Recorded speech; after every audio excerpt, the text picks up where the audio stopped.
Order में देखें तो ये बिल एक्चुअली इलेक्शन एक्ट 2017 में हुआ, जिसमें कि election tribunals comprised of a panel of retired and serving जजेस बोथ।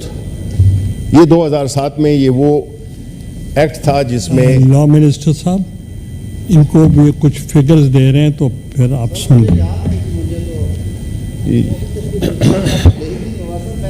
अच्छा जी, 2017 में ये हुआ था, जिसमें कि सारी पार्टीज, उसमें इत्तेफाक था कि मैं भी शामिल था, सब पार्टीज ने मिलकर ये इलेक्शन एक्ट में कुछ अमेंडमेंट्स की थी और उसको तैयार किया था, क्योंकि उस वक्त हुकूमत पाकिस्तान मुस्लिम लीग नून की थी। उसके बाद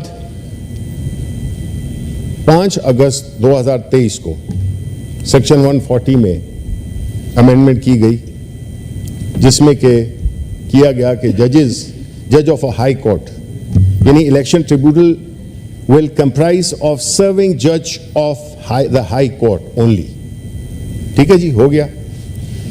उसके बाद आज ये बिल फिर पेश हो रहा है, जिसमें कि उसका जो लुबे लुबाब है वो है कि election tribunal can comprise of a panel of retired and serving जजेस बोथ।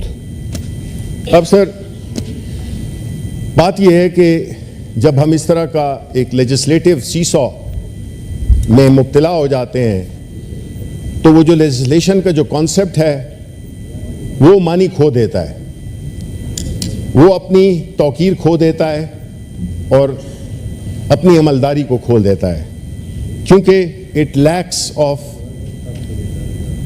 Moral justification.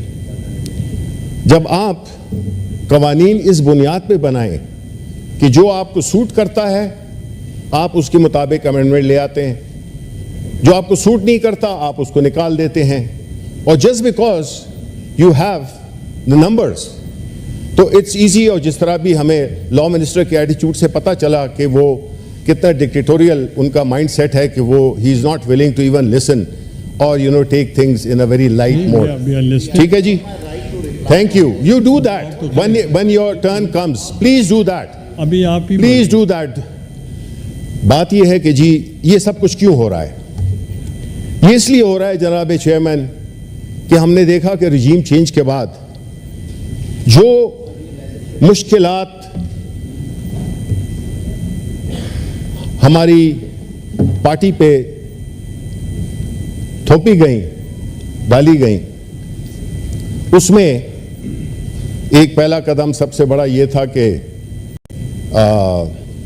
हमारी पार्टी से इलेक्शन का सिंबल ले लिया गया। उससे पहले क्या हुआ कि जो इलेक्टोरल एक ऑब्लिगेशन थी आईन के मुताबिक, किसके मुताबिक? आईन के मुताबिक, कि जब असेंबलियां अपने वक्त से पहले टूट जाएं या उनको डिसॉल्व कर दिया जाए तो इलेक्शन 90 दिन में होंगे। वो हुआ, उसमें आईन शिकनी हुई और उस पर्टिकुलर इलेक्शन रिक्वायरमेंट को इग्नोर किया गया। वो कॉन्स्टिट्यूशनल प्रोविजन जो कि इसको एड्रेस करती थी उसको इग्नोर किया गया। उसके बाद पाकिस्तान तहरीक इंसाफ पे जो जुल्म के पहाड़ तोड़े गए वो किसी से ढके छुपे नहीं है, वो भी हो गया। उसके बाद इलेक्शंस कितनी मुश्किल से अनाउंस करवाए गए, इलेक्शन हुए। इलेक्शन से पहले पाकिस्तान तहरीक इंसाफ से उसका सिंबल छीना गया, वो भी हो गया, उससे भी कुछ काम नहीं बना। हमारे कैंडिडेट्स को उठाया गया, हमारे कैंडिडेट्स के कागजात छीने गए, कागजात जमा नहीं कराने दिए गए। उस वक्त हमारे दोस्त जो कि इस वक्त गवर्नमेंट ट्रेजरी बेंचेस में बैठे हुए हैं, उन्होंने उफ तक नहीं की। हम तो विक्टिम थे, भाग दौड़ रहे थे, छुप रहे थे, लेकिन जब वो भी बावजूद इसके कि पाकिस्तान तहरीक इंसाफ ने 2023 और 2024 में इंट्रा पार्टी इलेक्शन कराए और पूरी लवाजमात के साथ वो हमने कराए, इलेक्शन कमीशन ऑफ पाकिस्तान ने उसको मानने से इनकार कर दिया। और जो दूसरे इलेक्शंस थे वो हमने सुप्रीम कोर्ट की डायरेक्शंस, जो भी पॉइंट्स थे उसके एन नुक्ता नुक्ता, कॉमा कॉमा, फुल स्टॉप, उसके मुताबिक हमने वो इलेक्शन किए और मैं चैलेंज करता हूं कि इधर जितनी भी पार्टीज बैठी हुई हैं उनका इलेक्शन आप देख लें तो वो एक इलेक्शन एक फ्रॉड इलेक्शन था और हमें हमारी एक एक लफ्ज को जांच पड़ताल की गई और कहीं पे भी हमें कोई मार्जिन नहीं दिया गया और ना हम चाहते थे। हमने इलेक्शन इस तरीके से कराया था बड़े ट्रांसपेरेंट तरीके से। और जुल्म यह है कि इलेक्शन कमीशन ऑफ पाकिस्तान जो कि इस सदी का सबसे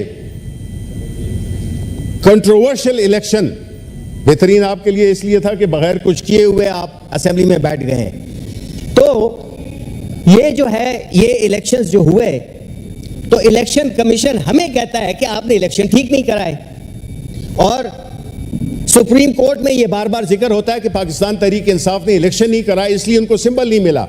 I think that is wrong, factually wrong and that is legally wrong.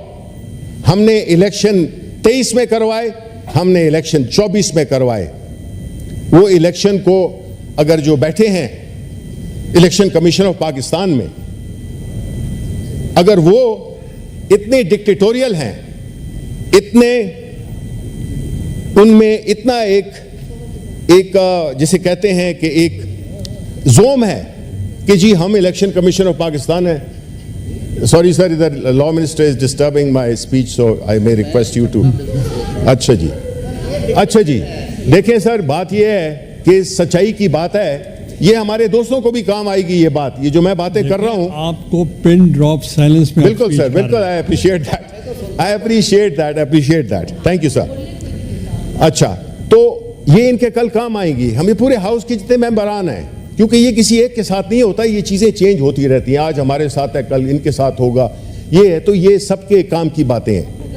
अब जब ये इलेक्शन इन्होंने हमारे नहीं माने तो हमें सिंबल नहीं दिया गया, सारी कौम जानती थी, हमें हर किस्म के मज़ाक़ खेज़ किस्म के हमें निशानात दिए गए, लेकिन सलाम है, सलूट है पाकिस्तान अवाम को, सलूट है पाकिस्तानी अवाम को कि जिन्होंने कुछ तालीम याफ्ता नहीं भी थे, कुछ कम थे, बूढ़े थे, जवान थे, ख़वातीन थीं, देहाती थे, सब ने उन्होंने अपने अपने कैंडिडेट्स के जो कि पाकिस्तान तहरीक इंसाफ के हमायत याफ्ता थे उनको वोट दिया और वो उन्होंने अपना फ़र्ज़ अदा किया।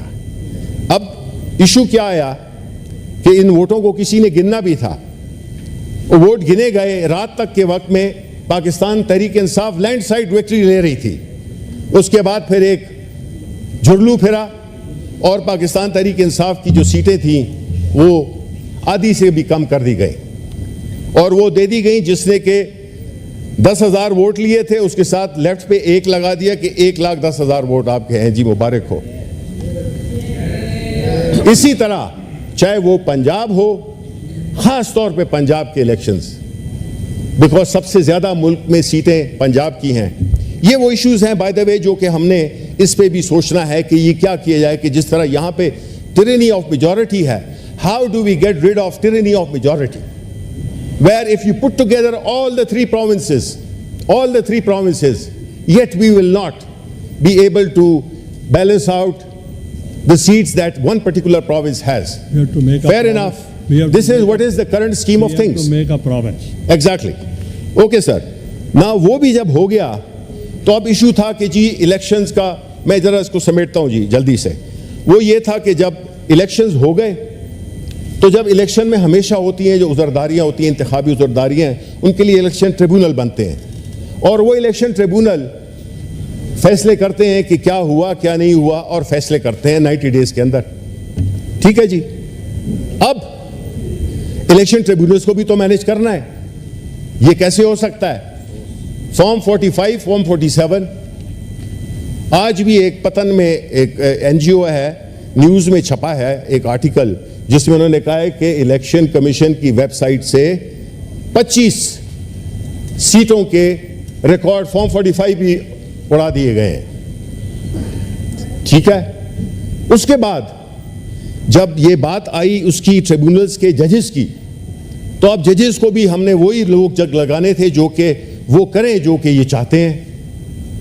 कौन चाहेगा कि जी पर्दा हट जाए, सच सामने आ जाए? कोई नहीं चाहता, जो खास तौर पे मेरे बाएं हाथ पे बैठे हुए दोस्त हैं, कोई नहीं चाहता कि ये डिस्टर्ब हो, ये स्कीम डिस्टर्ब हो, क्योंकि एक तरीके से इस हुकूमत को, जो कि इस वक्त बैठी एक माइनॉरिटी हुकूमत है, और उनको ये नहीं सूट करता कि वो इलेक्शन ट्रिब्यूनल्स को इंडिपेंडेंटली, ट्रांसपेरेंटली काम करने दें।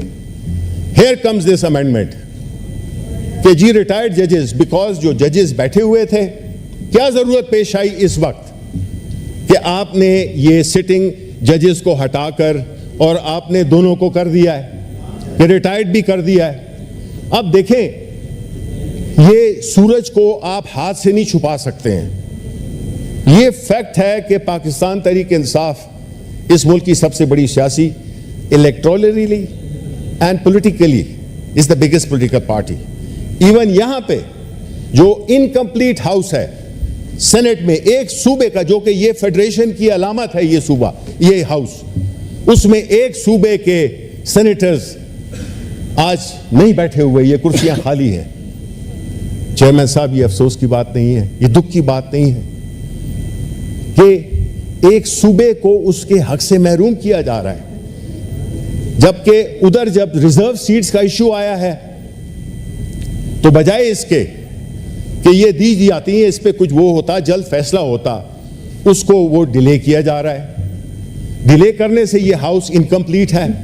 मैं ये भी साथ में कह दूंगा, because this is a fact, कि जितने भी इलेक्शंस हुए हैं दे वर लीगली या मॉरली वो जस्टिफाइड नहीं थे, because house was not complete. Both the national assembly, both and the senate, they were incomplete. वहां पे रिजर्व सीट्स नहीं आई। एज अ रिजल्ट वो जो एक इशू खड़ा हुआ, उसकी वजह से खैबर पख्तूनख्वा के सेनेटर्स इस हाउस में नहीं आ सके। This is the tragedy and a perpetual tragedy which is ongoing, that even the so-called democratic houses are incomplete and nobody is worried about it. देखें, जब ये इस किस्म की बातें होती हैं तो फिर हम क्या तवक्को रखते हैं कि कैसे लोगों का पार्लियामेंट में या इलेक्टोरल सिस्टम में बिलीफ होगा। फिर तो यही बात है कि जो ताकतवर है बस वो आ जाएगा, और जो है तो बाकी अवाम। आज हमने जो जेल में देखा, वहाँ पे हम मिलने गए थे खान साहब से, जो कि हमारा एक राइट था, तो उसमें जो है तो जो हमें बात नहीं, लेजिस्लेटर नहीं है। देखें आप सेनेट, देखें, अच्छा मेरा ख्याल है कि जी, मेरा ख्याल है कि लॉ मिनिस्टर अगर बेहतर होगा कि अपने लॉ मिनिस्ट्री में जाके इस मुल्क में कानून का बेड़ा गर्क हो गया है, क्रिमिनल प्रोसीजर कोड में कोई अमेंडमेंट्स लाएं, कुछ अवाम की जिंदगी को आसान करें। लोग 20-20 साल में मुकदमों में फंसे हुए हैं, आप यहाँ आके जो है तो जुगतबाजी करते हैं। बात यह है जी कि चेयरमैन साहब, again my request is that you know, इस किस्म की चीज़ों में, जब यहाँ पे हमारे सेनेटर काकड़ बैठे हुए थे, उन्होंने कहा था कि हम इस्तेमाल होते हैं। भाई हम क्यों इस्तेमाल हो रहे हैं? ये इस्तेमाल होना इस मुल्क की पॉलिटिकल, डेमोक्रेटिक, इकोनॉमिक फ्यूचर के लिए, ये फ्यूचर के लिए ये खतरनाक है। ठीक है ना जी? अगर तो ये तासुर है कि जी अवाम कीड़े मकोड़े हैं, तो जब अवाम कोड़े में कीड़े हैं तो फिर हमारी भी क्या हैसियत है? हमें तो कीड़े मकोड़ों ने मुंतखब किया है। तो अभी जवाब कुछ दें? बिल्कुल देंगे सर। मैं sir 2 minutes more I appreciate. Sir बात यह है कि इस किस्म के कवानीन, वक्त की ज़रूरत के मुताबिक कवानीन बनाने, कोई ख़ास मकसद हासिल करने के लिए कानून बनाने, मेरा ख्याल है कि सर ये इसको रहने दें। कि पिछले साल एक अमेंडमेंट की, वो आपको सूट नहीं करती थी, आज आप दोबारा एक अमेंडमेंट ले आए हैं। ये सर इस तरह का जो है ना, ये मेरा ख्याल है इसको मज़ा का खेज ना बनाएं।